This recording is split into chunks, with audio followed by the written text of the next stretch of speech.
Olá, caros e caras estudantes, sejam bem-vindos e bem-vindas a mais uma videoaula do componente curricular Educação Infantil. O tema principal que trataremos aqui se intitula Educação Infantil, primeira etapa da educação básica, alguns fundamentos e princípios legislativos. Na aula anterior, vimos que antes de chegar à Escola da Educação Infantil, fez-se pertinente ter abordado concepções de crianças e infâncias. Afinal, essas concepções estão intimamente atreladas às concepções de desenvolvimento, aprendizagem, propostas pedagógicas e ao entendimento do que é uma escola de educação infantil e sua importância, como veremos nesta aula. Lembramos que o século XX foi um período de transformação desses conceitos. O reconhecimento da infância, bem como da assistência à saúde e educação ao público infantil, passou por um processo de transformação ideológica, com relação à valorização do papel da criança na sociedade a partir daí. Até então, não havia uma preocupação com a educação para as crianças pequenas, menos ainda para os bebês.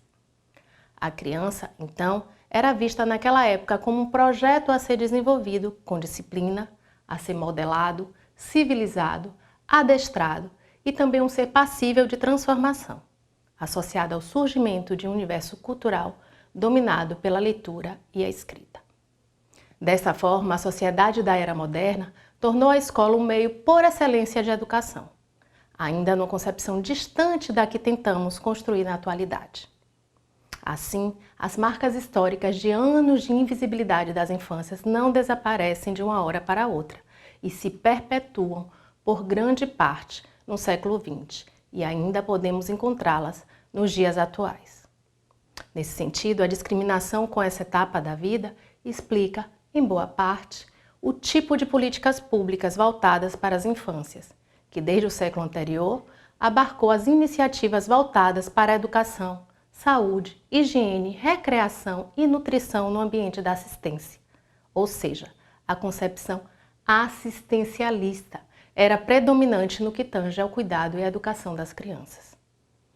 Claro está que o público mais frágil foi as crianças com deficiências e as provenientes de famílias com baixo poder aquisitivo. Esse público ficou à mercê de programas da assistência social, sem nenhum cunho pedagógico de qualidade. Menos ainda pensando na criança como ator e protagonista social e sem exigência de profissionais com a devida formação. Para educar crianças, bastava apenas ser carinhoso e paciente, posto que a escola era vista como a extensão do lar. Neste cenário, há outro marco significativo no que concerne o atendimento das crianças. A maior procura por estabelecimentos infantis em decorrência da inserção da mulher no mercado de trabalho nas fábricas, na Revolução Industrial do século XX, e da maior valorização da importância das crianças, que veio, em grande parte, do aporte de diferentes ciências. Tudo isso exigiu mais implicação dos órgãos educacionais e políticas públicas para a infância. Entretanto, a dificuldade de rompimento com o assistencialismo, sobretudo para a educação das crianças pobres, ainda era muito grande. Mas algo nos chama a atenção e, mesmo com avanços, ainda vivemos esse contrassenso. Desde o final do século XIX, perpassando por todo o século XX, a construção identitária da educação infantil é marcada por relações ligadas ao poder aquisitivo e social das famílias. Historicamente, creches e pré-escolas estiveram relacionadas a diferentes setores da sociedade. Por um lado, a creche, ligada a setores assistencialistas com o intuito de suprir as necessidades das crianças, atendendo sobretudo as crianças oriundas de famílias de baixa renda. E por outro, a pré-escola, com a concepção de preparação para a escolarização formal, atendendo prioritariamente as crianças das famílias mais abastadas. Os primeiros jardins de infância, por exemplo, eram particulares e com o objetivo precípuo de promover a socialização e a preparação para os anos posteriores.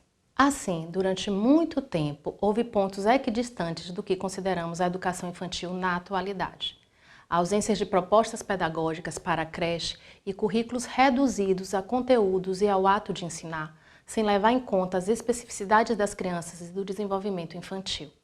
Menos ainda se pensava em garantir os direitos dos infantes e que existissem profissionais com a formação específica para atuar no campo. Toda essa ótica de perceber as infâncias teve um impacto na concepção de desenvolvimento infantil, reduzido como um mero marco evolutivo, sem enxergar a criança como um ser integral e sem a necessidade de pensar em propostas pedagógicas considerando as especificidades da etapa.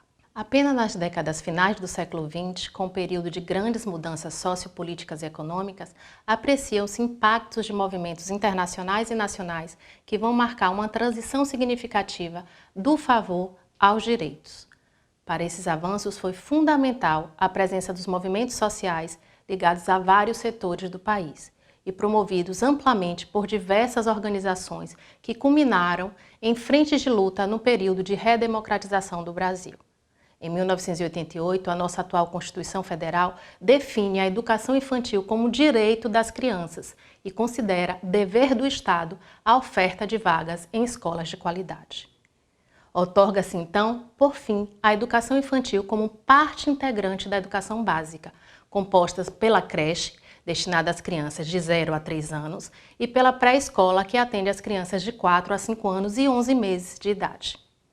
Há uma importante quebra de paradigma e, a partir desse novo ordenamento legal, creches e pré-escolas passaram a construir nova identidade na busca da superação de posições antagônicas e fragmentadas, sejam elas assistencialistas e higienistas ou pautadas em uma perspectiva preparatória a etapas posteriores de escolarização. A LDB, regulamentando esse ordenamento, introduziu uma série de inovações em relação à educação básica. A integração da creche nos sistemas de ensino, compondo, junto com a pré-escola, a primeira etapa da educação básica. As diretrizes curriculares nacionais para a educação infantil, documento de caráter mandatório, vai destacar em seu artigo 4 que a educação infantil deve considerar a criança como uma cidadã de pleno direito, sujeito histórico que nas interações, relações e práticas cotidianas que vivencia, constrói sua identidade pessoal e coletiva, brinca, fantasia, imagina, deseja, aprende, observa, experimenta, constrói sobre a natureza e a sociedade, produzindo cultura. Apesar de todos os avanços em leis para as infâncias e a educação infantil, ainda persistem paradoxos nessa relação. Em teoria, considera-se muitas vezes a criança como um suposto sujeito histórico de direitos. Contudo, muitas intervenções práticas ainda estão calcadas em um não saber da criança, do qual se volta para uma preparação para o ensino fundamental ou, até mesmo, uma total ausência de propostas que visem o desenvolvimento integral e o cumprimento do princípio básico instituído por lei, o cuidar indissociável ao educar. Portanto, os desafios ainda são inúmeros no campo. Na próxima aula, ampliaremos a discussão acerca do cuidar e do educar e de outros princípios que devem nortear as práticas pedagógicas para a educação infantil.